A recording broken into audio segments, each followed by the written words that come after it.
Going back, in retrospect, there was a couple questions that I wish I watched it one more. I watched it again. I said, I should have said this at this point. Not that it would matter. These people are absolutely insane, right? They're clinically insane by every definition you'd think of. It's, hey, I just shot up a school full of children. Is that person insane or not? Yes. By the very nature that they did that, they are insane. But one of the things he was pointing at, he was trying to bait me into saying, what is the difference between a human and a pig that makes you different? Yeah. And I don't know if you remember at the very beginning of that interview, I said, hey, if I'm driving a car and there's a rabbit and a kid, I'm going to swerve and hit the rabbit. And every one of them agreed to it. I should have said, why did you not just hit the kid? What's the difference? Why would you not hit the kid versus a rabbit? That would have, basically been the same argument, but I forgot to do that. So anyway, obviously I know your thoughts on the debate, but I don't know if you have any other further commentary on that. I think Nick Hebert went into kind of hiding. He deleted all of his social media. Well, I hope he does. I really do hope that Nick Hebert does delete all his public appearances, all of his social media, and does remain silent for all time. Basically, this is a boy with delusions of grandeur and basically with delusions, full stop, period. Maybe it's canola oil toxicity of the brain and who knows what. Oh, my God. To be honest with you, Shawn, Nick Hebert actually needs help. I really believe he needs help. I think he's a very unwell young man and should probably go and seek that kind of help. But that's for another day. It was amusing. He made it fair game by putting himself out there. I think he did a great job.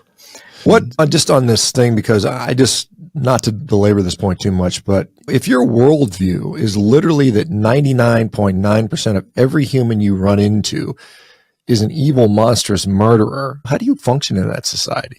When I meet people, I at least give them the benefit of the doubt that they are normal, good, ethical. Maybe they're not. Maybe most people are knuckleheads, but still at the same point, when you literally think everybody around you is a raving, murderous, bloodthirsty, rapist, savage, horrible, awful person, how do you function in society? I don't think you do.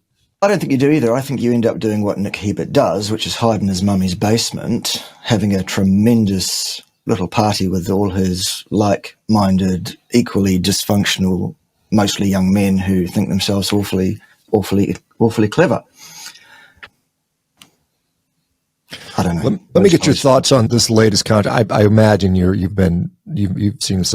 The so-called lean mass hyperresponder study that just Dave Feldman, Matt Budoff at UCLA just presented to wide, I don't know if I want to call it a claim, but a lot of people are talking about it. Certainly, it's got obviously it's got its proponents, it's got its detractors.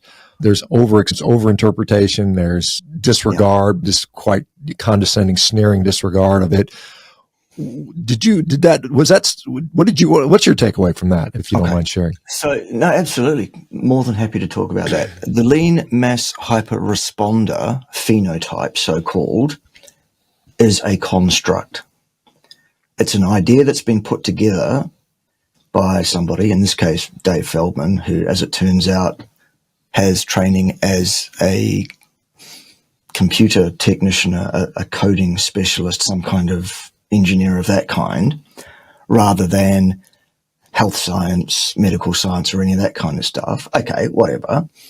The whole premise is that, look, here's a special population of people who need not worry about high cholesterol because there's something special about these people. They are lean mass hyperresponders. They are excluded from the so-called risk or so-called danger of elevated low-density lipoprotein in particular. My problem with it is that is a begging the question fallacy, in that it assumes that there is anybody in the world who need be concerned about elevated low-density lipoprotein, because there isn't anybody that need be concerned by that.